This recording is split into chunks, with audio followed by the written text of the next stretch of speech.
کیا کہتے تھے؟ اِنَّا لَتَارِكُ آلِهَتِنَا،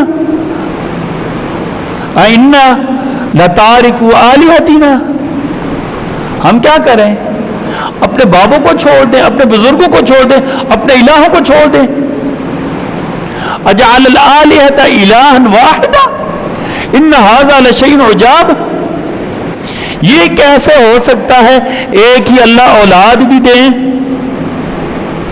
ایک ہی اللہ اولاد بھی دیں، ایک ہی اللہ شفا بھی دیں، ایک ہی اللہ رزق بھی دیں، ایک ہی اللہ دنیا بھی چلائیں، ایک ہی اللہ پھل بھی دیں، ایک ہی اللہ جانور بھی دیں، ایک ہی اللہ دودھ جانوروں سے نکال کر دیں، ایک ہی اللہ ایک زمین سے طرح طرح کے پھل نکال کر دے، ایک ہی اللہ سورج کے بھی مالک ہو، ایک ہی اللہ چاند کے بھی مالک ہو، ایک ہی اللہ ستاروں کے بھی مالک ہو، ایک ہی اللہ بارش بھی دیں،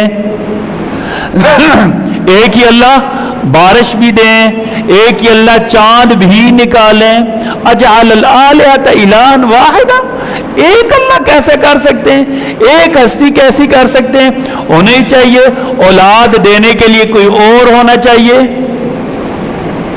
زندگی دینے کے لیے کوئی اور ہونا چاہیے، رزق دینے کے لیے کوئی اور ہونا چاہیے، بارش برسانے کے لیے کوئی اور ہونا چاہیے. ہماری مشکلات ہوں تو اپنی مشکلات حل کرنے کے لیے ہم کسی اور کے پاس چل کر جائیں. ہمارے ہاں بارش نہ ہو رہی تو ہم بارش مانگنے کے لیے کسی اور کے در پر جائیں.